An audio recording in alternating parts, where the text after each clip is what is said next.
Pembacaan firman Tuhan terdapat dalam 1 Samuel pasal 3 ayat 1 sehingga 11. Samuel yang muda itu menjadi pelayan Tuhan di bawah pengawasan Eli. Pada masa itu firman Tuhan jarang, penglihatan-penglihatan pun tidak sering. Pada suatu hari Eli yang matanya mulai kabur dan tidak dapat melihat dengan baik sedang berbaring di tempat tidurnya. Lampu rumah Allah belum lagi padam. Samuel telah tidur di dalam bait suci Tuhan, tempat tabut Allah. Lalu Tuhan memanggil, "Samuel, Samuel." Dan ia menjawab, "Ya Bapa." Lalu berlarilah ia kepada Eli, serta katanya, "Ya Bapa, bukankah Bapa memanggil aku?" Tetapi Eli berkata, "Aku tidak memanggil, tidurlah kembali." Lalu pergilah ia tidur. Dan Tuhan memanggil Samuel sekali lagi. Samuel pun bangunlah, lalu pergi mendapatkan Eli serta berkata, "Ya Bapa, bukankah Bapa memanggil aku?" Tetapi Eli berkata, "Aku tidak memanggil anakku, tidurlah kembali." Samuel belum mengenal Tuhan, firman Tuhan belum pernah dinyatakan kepadanya. Dan Tuhan memanggil Samuel sekali lagi untuk ketiga kalinya. Ia pun bangunlah, lalu pergi mendapatkan Eli serta katanya, "Ya Bapa, bukankah Bapa memanggil aku?" Lalu mengertilah Eli bahwa Tuhanlah yang memanggil anak itu.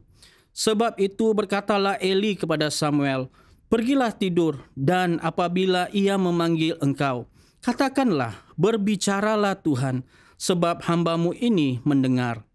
Maka pergilah Samuel dan tidurlah ia di tempat tidurnya. Lalu datanglah Tuhan berdiri di sana dan memanggil seperti yang sudah-sudah, "Samuel, Samuel." Dan Samuel menjawab, "Berbicaralah, sebab hambamu ini mendengar." Lalu berfirmanlah Tuhan kepada Samuel, "Ketahuilah, aku akan melakukan sesuatu di Israel, sehingga setiap yang mendengarnya akan bising kedua telinganya." Demikianlah firman Tuhan. Syukur kepada Allah. Selamat pagi saudara-saudari dalam Kristus. Sekali lagi Tuhan beserta Anda dan keluarga Anda.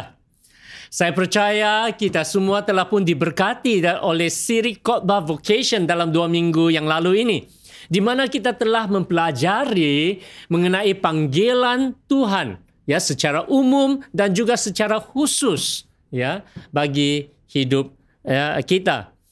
Pada minggu pertama kita telah melihat bahwa panggilan Allah ke atas semua orang yang percaya, tidak kira apapun pekerjaan mereka, kedudukan ataupun tempat kerja mereka. Ya, panggilan ini adalah untuk hidup bagi kemuliaan Allah. Jikalau kamu seorang guru, kamu hidup untuk Tuhan. Kalau kamu seorang engineer, hidup untuk Tuhan. Kalau kamu seorang peniaga, hidup untuk kemuliaan Tuhan. Itulah panggilan Allah atas kita semua. Minggu lalu kita telah pelajari ya mengenai panggilan khusus dari Allah ke atas individu ataupun pribadi-pribadi di antara orang-orang yang percaya untuk melayani sepenuh masa. Nah, apabila kita berbicara mengenai pelayanan sepenuh masa ya saudara-saudari, ianya tidak bermaksud hanya untuk menjadi pastor ataupun misionari. Tidak saudara-saudari. Ianya merangkumi ya semua panggilan yang berkaitan dengan misi Tuhan. Contoh yang baik adalah ya mengajar di sekolah-sekolah misi.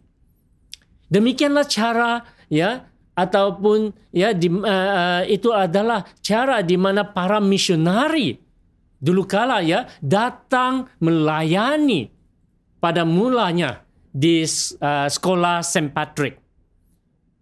Ramai antara Anda ya mungkin masih mengingati para pengetua-pengetua dan guru-guru yang kita sangat hormati ya seperti James Powell, Newmarch, K.M. George, ya ataupun guru-guru seperti Goodlett dan sebagainya. Mereka telah pun memberikan hidup mereka datang ke tempat yang kecil ini Bayangkan Tawau, ya, 100 tahun yang lalu, 70 tahun yang lalu, 60 tahun yang lalu adalah sebuah kampung kecil. Tetapi misionari-misionari ini datang melayani, mengajar di sekolah-sekolah misi. Ya saudara-saudari yang dikasihi Tuhan, masa tidak mengizinkan untuk saya untuk menyeraikan semua nama-nama pengetua-pengetua dan juga guru-guru yang mengajar di sekolah-sekolah kita, ya, walaupun pada masa lalu ataupun sekarang. Anda kenali mereka, dan marilah kita bersyukur untuk setiap antara mereka yang dulu ataupun yang sekarang, kerana mereka telah pun memberikan hidup mereka, masa dan talenta mereka untuk melayani anak-anak kita, tidak kira sama ada di sekolah-sekolah St. Patrick ataupun di Tadika ataupun di Taska ataupun di Akademi St. Patrick. Di dalam semua institusi pendidikan ini banyak, ya, hamba-hamba Tuhan yang datang melayani dalam kapasiti sebagai guru untuk kemuliaan Tuhan. Ya saudara-saudari, ya, banyak antara mereka mungkin, ya, jikalau mereka tinggal di negara mereka masing-masing, hidup mereka mungkin akan menjadi lebih senang, ya, lebih dibandingkan dengan hidup di sini pada masa yang lalu. Tetapi mereka sanggup berkorban untuk melayani, sebagaimana yang saya katakan tadi, di bandar Tawau yang kecil ini, demi kerajaan Allah. Pelayanan sepenuh masa, ya saudara-saudari, juga termasuk, ya, meresponi ataupun menyahut panggilan Allah untuk melayani sebagai staf gereja. Sama ada di dalam bahagian akaun ataupun pentadbiran, penyelenggaraan, pujian dan penyembahan, counseling, doa, dan juga, ya, bahagian-bahagian pelayanan di dalam gereja yang lain.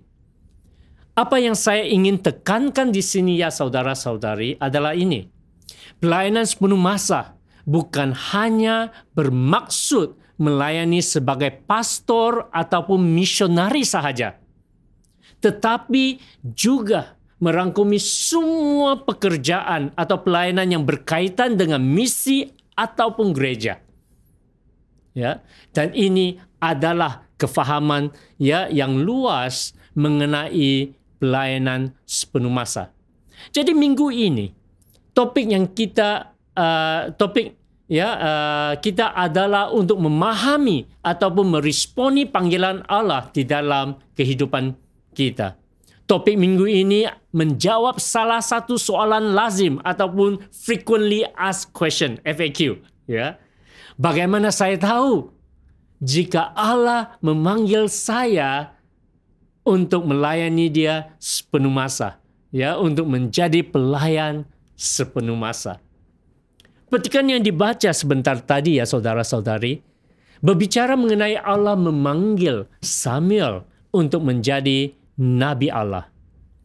Kita tahu bahwa ibunya Hana melahirkannya setelah bertahun-tahun, ya, tidak mempunyai anak. Ya, dalam menunaikan nazar ataupun janjinya kepada Tuhan, dan juga dengan sebagai satu tanda kesyukuran, dia mempersembahkan Samuel untuk melayani Allah sepanjang hayat. Samuel yang masih muda ketika itu, ya, mula melayani sebagai pembantu imam besar Eli. Tugasnya adalah sebagai seorang budak suruhan, yang berarti dia membersihkan kemah suci, yaitu adalah sebelum, ya, bait suci dibina. Dia menyalakan lampu pada waktu petang dan sebagainya. Dia kerjanya biasa-biasa sahaja. Ya, ianya adalah, ya, kerja sebagai seorang budak suruhan. Kemudian Tuhan memanggilnya. Samuel menyangka imam besar Eli yang memanggilnya.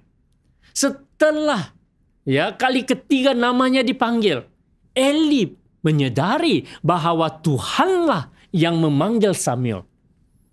Oleh yang demikian, Eli membimbing ataupun mengajar Samuel bagaimana harus menjawab panggilan Tuhan.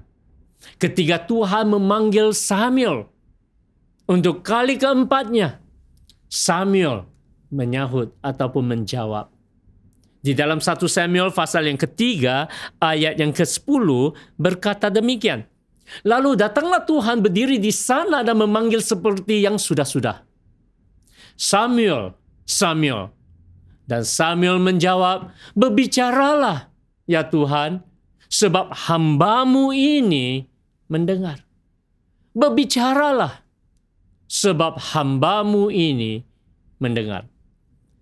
Ketika berbicara mengenai panggilan Allah ya saudara-saudari yang dikasihi, Alkitab menunjukkan kepada kita bahwa Tuhan menggunakan berbagai cara ataupun cara-cara yang berlainan untuk memanggil seseorang ke dalam pelayanan.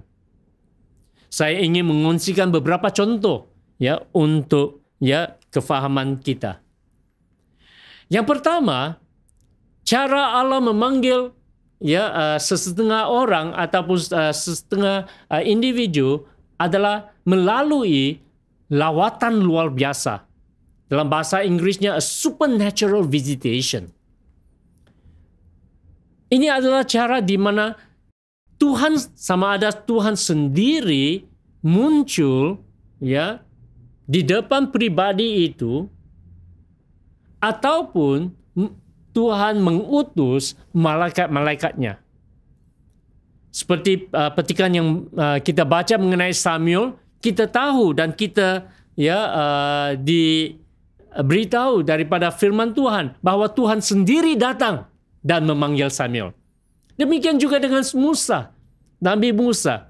Tuhan menampakkan diri kepadanya di dalam nyala api yang keluar dari semak duri.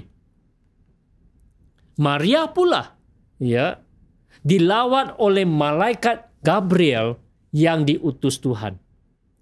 Mereka ini menerima lawatan luar biasa, supernatural visitation, di mana Tuhan memanggil mereka untuk pelayanan yang khusus. Cara kedua saudara-saudari adalah Allah memanggil melalui penglihatan ataupun mimpi. Contohnya adalah Nabi Yesaya yang mempunyai penglihatan akan Tuhan ketika dia menyembah di bait suci. Dan di sanalah dia meresponi, menyahut panggilan Allah dan menyatakan kepada Tuhan, inilah aku, utuslah aku. Tuhan di dalam Alkitab juga kita melihat Tuhan memanggil beberapa orang dalam cara mimpi. Kita membacanya mengenai Yusuf di perjanjian lama. Dan juga Yusuf, suami kepada Maria, juga mendapat sebuah mimpi di mana Tuhan berbicara kepada dia melalui mimpi. Jadi selain daripada selawatan luar biasa, Tuhan juga berbicara, memanggil dari melalui visi ataupun penampakan, ataupun melalui mimpi. Yang ketiga, cara yang lain, satu contoh lagi, di mana Tuhan memanggil seseorang adalah melalui firman-Nya yang dinyatakan sebagai satu beban ke atas jiwa seseorang. Apa yang dimaksudkan ini adalah saudara. Firman Tuhan di dalam bahasa Inggrisnya an oracle. Firman Tuhan juga dipanggil ucapan ilahi. Ataupun kata-kata ilahi. Dan oracle ataupun ucapan ilahi ini juga bermaksud ataupun membawa maksud sesuatu yang berat ataupun beban. Artinya apabila firman Tuhan datang kepada seseorang, ianya akan terasa sebagai suatu beban di dalam jiwa ataupun hidup seseorang. Kerana beban ini akan mendorong dia untuk meresponi ataupun membuat sesuatu tindakan terhadap panggilan itu. Nabi Nahum menerima panggilannya ke Nineve, yaitu satu negara asing, melalui ucapan ilahi atau firman Allah sedemikian. Beban yang sama juga dialami oleh Nabi Habakuk. Satu contoh yang lain mengenai beban ini yang ditafsirkan sebagai satu panggilan khusus dari Allah adalah di dalam pribadi Nehemia. Selain daripada doanya, Nehemia melangkah keluar dari zon selesanya di Persia dan kembali ke Yerusalem untuk membina semula tembok Yerusalem yang telah dimusnahkan akibat peperangan. Dia sanggup meninggalkan hidup mewahnya ke tempat yang sudah habis dimusnahkan. Tidak ada apa-apa lagi yang ada di sana. Dan di situ dia membina kembali kota itu. Kenapa? Beban yang Tuhan letakkan di dalam hati dan rohnya, di mana dia menyahut dan menganggap beban ini sebagai panggilan khusus Tuhan atas hidupnya. Yang keempat, cara yang satu lagi cara di mana Tuhan memanggil seseorang adalah melalui nubuatan. Melalui nubuatan, a word of prophecy, ataupun kata hikmat, ataupun kata-kata pengetahuan. Paulus meyakinkan panggilan Timotius dengan kata-kata berikut. Mari kita baca sama-sama ayat 13 dan juga ayat 14. Sementara itu, sampai aku datang, bertekunlah dan membaca kitab-kitab suci dalam membangun dan dalam mengajar. Jangan lalai dalam mempergunakan karunia yang ada padamu, yang telah diberikan kepadamu oleh nubuat dan dengan penumpangan tangan sidang penetua. Ya saudara-saudari yang dikasihi Tuhan, Timotius menerima panggilannya ini untuk menjadi seorang pastor, seorang penginjil adalah melalui nubuatan dan pengesahan dari Paulus dan para penetua di Efesus. Para penetua dan pemimpin-pemimpin di gereja Efesus telah pun melihat iman Timotius sejak kecil, dan juga melihat potensi Timotius. Dan di situ Paulus mengambil ataupun merekrut Timotius dan melatih Timotius untuk beberapa tahun sebelum Paulus melepaskan ataupun menghantarnya, mengutusnya ke tempat-tempat pelayanan seperti di Korintus, Tesalonika ataupun di Efesus. Ya saudara-saudari, demikian juga dengan Nabi Yeremia. Ianya dinyatakan bahwa firman Tuhan datang kepada dia.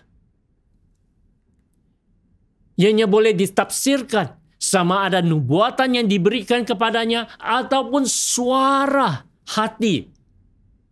Suara dari dalam hatinya yang Yeremia sadar dan tahu bahwa ianya adalah pernyataan atau panggilan dari Tuhan. Tuhan menggunakan firman-Nya bukan saja untuk menuntun, berbicara, dan juga mengesahkan dan juga meyakinkan kita. Itu adalah salah satu daripada caranya.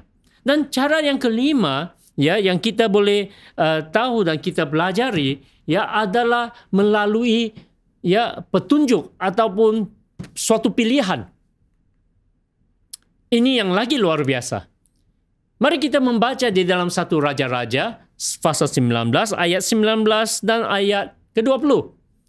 Setelah Elia pergi dari sana, ia bertemu dengan Elisa bin Safat yang sedang membajak dengan 12 pasang lembu, sedang ia sendiri mengemudikan yang ke-12.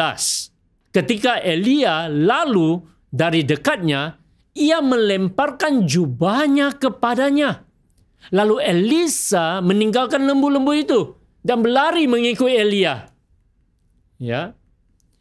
Di sini kita dapat melihat ya saudara-saudari, ya, contoh terakhir yang saya ingin berikan di sini adalah panggilan ini adalah melalui pilihan ya khusus, a direct, ya, secara terus. Ya, it is a direct choice, a direct appointment. Ianya adalah pilihan khusus ya kepada Elisa. Dalam petikan ini, apa yang kita dapat melihat adalah melalui pimpinan dan perintah Tuhan, Elia ya pergi mencari dan mendapatkan Elisa. Dan apabila dia berjumpa dengan Elisa, dia melemparkan jubahnya ke atas bahu Elisa. Apabila jubah ya diletakkan di atas bahu seseorang, ianya adalah satu tanda panggilan dan pilihan sebagai seorang nabi. Ya, ianya seperti kalau saya di sini ya ianya tidak ada penglihatan, tidak ada mimpi, ya tidak ada pernyataan ilahi, semuanya tiada. Ya, ianya seperti kalau satu hari ya saya menghampiri Anda dan saya membuka jubah saya ini dan saya lemparkan ke atas bahu Anda dan kata, Andalah orang itu. Ya. Andalah hamba Tuhan. Ya, apa yang kamu akan terasa? Saya kurang pasti. Ya, sama ada berapa ramai orang di antara Anda yang berani meninggalkan pekerjaan Anda, ya, dan segera melayani Tuhan dengan cara itu. Tetapi ini adalah salah satu daripada cara Tuhan memanggil. Ya. Seperti mana yang saya katakan, tiada ada lawatan luar biasa, tidak ada visi ataupun mimpi, ya, tidak ada pernyataan ilahi dan sebagainya. Hanya seorang hamba Tuhan datang dan memberi utusan kepadamu. Kamulah orangnya. Kamulah yang dipanggil. Ini adalah salah satu daripada cara di mana Tuhan juga memanggil. Apa yang kita dapat menyimpulkan di sini ya saudara-saudari, daripada contoh-contoh yang saya telah berikan sebentar tadi, adalah ini. Allah berbicara kepada setiap orang dengan cara-cara yang berbeza dan cara-cara yang tersendiri. Amin saudara. Tidak ada satu-satunya cara ataupun satu kaedah sahaja yang Allah gunakan. Saya masih ingat ya saudara-saudari, semasa salah satu daripada rakan sekelas saya ya di sekolah Alkitab meresponi panggilan Tuhan melalui penglihatan tulisan di langit. Ya. Apabila dia berdoa ya, dia berdoa supaya Tuhan memimpin kerana dia seperti di dalam crossroad ya, jadi dalam crossroad dia tidak pasti sama ada Tuhan memanggilnya, sama ada dia harus melayani atau tidak dan sebagainya. Dan dia berdoa untuk petunjuk Allah. Dan ketika dia melihat ya keluar di luar tingkap rumahnya, dia terlihat awan yang berbentuk dua huruf G-O, go, yang berarti pergi, ya. Dan di situ dia percaya bahwa Tuhan benar-benar telah memanggilnya untuk menjadi hamba Tuhan dan sebagai misionari. Semasa dia pertama kali berkongsi perkara ini dengan kami di sekolah Alkitab, kami semua mentertawakan dia. Ya. Tetapi hari ini, dia telah berkahwin dengan seorang doktor. Dan mereka berdua melayani di ladang misi. Luar biasa. Luar biasa.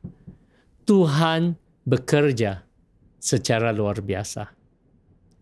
Ya saudara-saudari, daripada apa yang kita pelajari dan apa yang kita lihat ya daripada hidup Samuel juga, bahwa cara Tuhan memanggil ya adalah berlainan.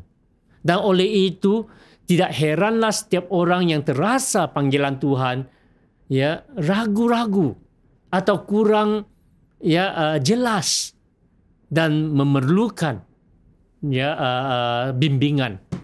Sama seperti Samuel ya, di mana Eli juga membantunya atau membimbingnya untuk mengenal pasti panggilan Tuhan. Saya juga ingin memberi beberapa nasihat ataupun beberapa petunjuk di mana ataupun tanda-tanda di mana kita boleh lebih pasti ya jika Tuhan telah memanggil kita. Cara pertama adalah pengesahan ataupun keyakinan dari firman Tuhan. Itu adalah yang paling konsisten. Ya, itu adalah yang paling penting. Secara pribadi, ya itu juga adalah sumber dan kekuatan yang mendorong saya secara pribadi untuk mentaati panggilan Tuhan di dalam hidup saya. Ya, firman Tuhan. Bukan hanya satu ayat sahaja di dalam firman Tuhan, tetapi ya ada beberapa ayat dan petikan firman Tuhan untuk seketika masa ya yang terus berbicara di dalam hidup saya, yang meyakinkan saya bahwa Allah telah memanggil saya untuk melayaninya sepenuh masa. Itu adalah yang pertama. Bagaimana kita boleh ya mengetahui sama ada Tuhan memanggil kita atau tidak, ya adalah pengesahan keyakinan daripada firman Tuhan. Tanda kedua ataupun cara kedua ya adalah pengesahan melalui kata-kata nubuatan, pengetahuan ataupun hikmat. Ini adalah di mana ya sama ada pastor ataupun seseorang telah pun bernubuat atas hidupmu bahwa Tuhan telah pun memanggilmu ataupun mempunyai rencana yang lebih besar di dalam hidupmu. Dan nubuatan ini ya ada baiknya jikalau kita menerima secara nubuatan, kita menerima beberapa nubuatan daripada ya orang-orang yang berlainan supaya kita dapat melihat bahwa ianya adalah sama, ianya adalah serasi. Ya, jadi oleh itu ini adalah sangat penting. Yang ketiga adalah meminta nasihat daripada saudara-saudari Kristen yang lebih matang dari kita. Ini adalah penting. Ya, kerana nasihat dan pandangan mereka dapat membantu kita untuk melihat panggilan Tuhan dan juga situasi dengan lebih jelas. Ya. Dan keempat adalah pengesahan daripada para kepimpinan gereja, sama ada pastor ataupun penetua-penetua gereja. Ini adalah sangat penting. Ya, kerana nasihat mereka adalah sangat penting untuk memastikan sama ada kita sesuai untuk pelayanan atau tidak. Nah, saudara-saudari di dalam Kristus, saya ingin tegaskan di sini bahwa bukan semua orang yang dapat melayani Tuhan sepenuh masa. Kerana pelayanan menjadi seorang pastor atau misionari ataupun mengikut jalan pelayanan adalah susah. Bukan semua orang boleh mengikuti jalan seperti ini. Ya, oleh itu pengesahan dan kepimpinan dan pandangan daripada para penetua gereja, para pastor adalah sangat penting kerana mereka lebih mengetahui hidup kita, sama ada ya kepribadian kita, sifat ya dan sikap kita boleh ataupun mencukupi ya untuk melayani Tuhan sepenuh masa. Kalau tidak, ya kalau kita terburu-buru ya melayani Tuhan tanpa pengesahan seperti ini, ya kita mungkin kecewa di hari kelak. Saya masih ingat ya saya masih ingat secara pribadi tahun-tahun sebelum ya saya melangkah masuk melayani Tuhan sepenuh masa. Saya meminta banyak nasihat dari para pemimpin, pastor-pastor, bahkan para bishop ya mengenai panggilan saya sebelum saya meresponi Tuhan. Ya, secara pribadi saya mengambil lebih dari 4 tahun ya sebelum saya akhirnya berserah kepada Tuhan. Ya. Ada sesuatu yang penting di dalam menyahut panggilan Tuhan ya saudara-saudari. Kebenarannya adalah ini. Meresponi panggilan Allah ke dalam pelayanan sepenuh masa bukanlah satu pengorbanan di dalam hidup kita. Tidak. Ya. Tetapi ianya adalah satu penyerahan diri kepada Allah. Saya ulangi. Apabila seseorang menyahut panggilan Tuhan, apabila seseorang meresponi ya panggilan Tuhan, ianya bukannya pengorbanan. Sebab tidak ada pengorbanan ya yang layak ataupun berkenan di mata Tuhan yang kita boleh berikan. Amin saudara. Karena seluruhnya datang daripada Tuhan. Tapi apa yang terjadi di dalam ya sahutan panggilan Tuhan adalah satu penyerahan. Penyerahan diri kepada Tuhan. Sama seperti Yesaya berkata, ya inilah aku, utuslah aku. Jadi di dalam hidupmu dan hidup saya, di dalam pelayanan kita semua, bukanlah satu pengorbanan, tetapi satu penyerahan. Jadi oleh itu, ya pengesahan, ya nasihat daripada para penetua, daripada ya saudara-saudari Kristen yang lebih matang, ya ini semua adalah penting buat hidup kita. Yang terakhir, ya salah satu daripada tanda terakhir yang Anda boleh ya gunakan untuk ya menilai ataupun untuk berdoa sama ada Tuhan memanggil kamu adalah mendengar suara Roh Kudus yang berbisik di dalam hati nurani Anda. Saya telah pun ya menasihati banyak orang mengenai vocation ataupun mengenai panggilan Tuhan sepenuh masa ya selama ini ya untuk bertahun-tahun ini, dan saya boleh mengatakan ini, dan saya selalu ya juga mendorong seseorang dengan kata-kata ini. Jadi sebab di dalam semua doa, penilaian ya dan juga nasihat yang kamu terima pada penghujung hari, ya jauh di dalam lubuk hati Anda akan mengetahui bahwa Allah telah memanggil Anda. Untuk orang yang telah dipanggil Tuhan, saya ulangi, pada penghujung hari, pada akhirnya kamu tahu di dalam hatimu bahwa Tuhan telah panggil. Ya, tidak kira ya sama ada kamu masih takut, ya, ataupun belum bersedia, tetapi di dalam hatimu kamu tahu jika Tuhan telah memanggil kamu. Ya saudara-saudari yang dikasihi Tuhan, inilah cara di mana Tuhan memanggil, dan ini adalah beberapa nasihat dan juga petunjuk ataupun tanda-tanda yang Anda boleh gunakan untuk ya menafsirkan ataupun untuk menilai sama ada Tuhan benar-benar memanggil kamu. Tetapi ada satu kenyataan yang saya ingin mengakhiri di sini. Kenyataan yang menyedihkan adalah ini. Di dalam Matius 9 ayat ke-37 menyatakan, maka katanya Yesus kepada murid-muridnya, tuaian memang banyak, tetapi pekerja sedikit. Sesungguhnya pekerjaan Tuhan, ya saudara-saudari, memerlukan pastor, misionari, guru, counselor, mereka yang terlatih sama ada di dalam perakaunan, kejuruteraan, multimedia, dan banyak lagi.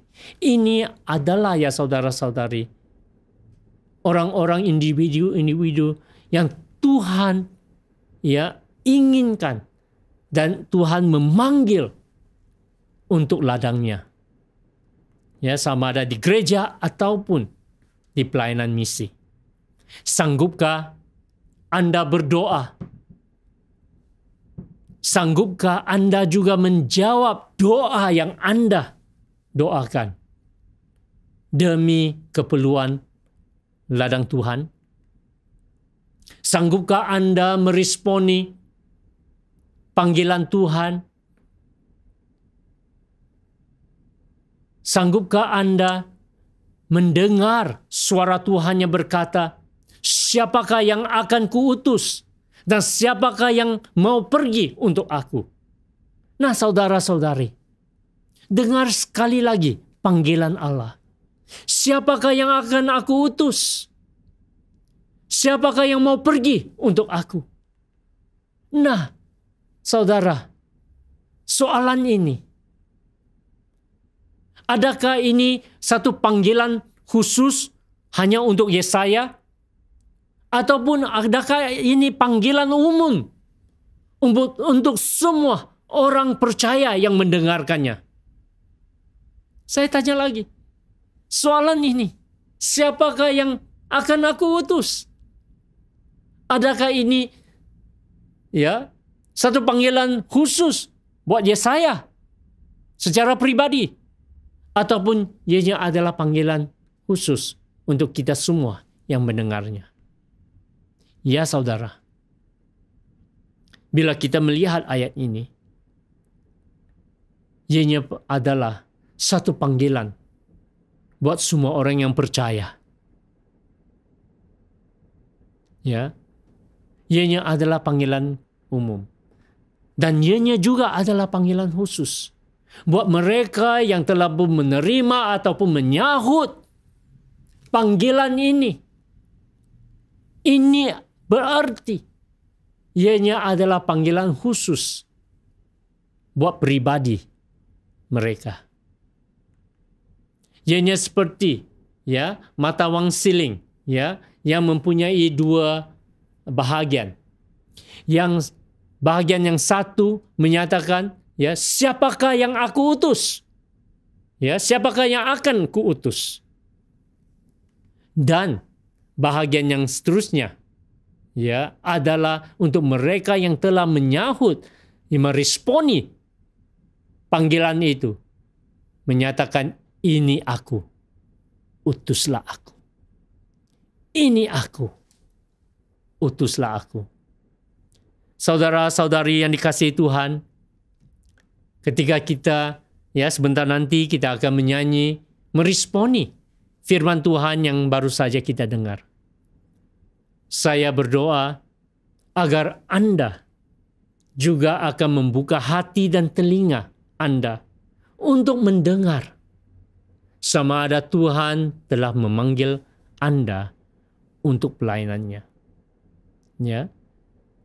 Izinkanlah Tuhan berbicara kepada Anda. Dan saya percaya apabila Tuhan memanggil Anda, dan jikalau Anda adalah orangnya, di dalam hatimu, Anda akan tahu bahwa apa yang Allah telah berbicara kepadamu. Amin, saudara. Saya berdoa agar Anda yang dipanggil Allah mempunyai keberanian seperti Samuel yang berkata, berbicaralah Tuhan, sebab hambamu ini mendengar. Ataupun seperti Yesaya, ini aku, utuslah aku. Amin.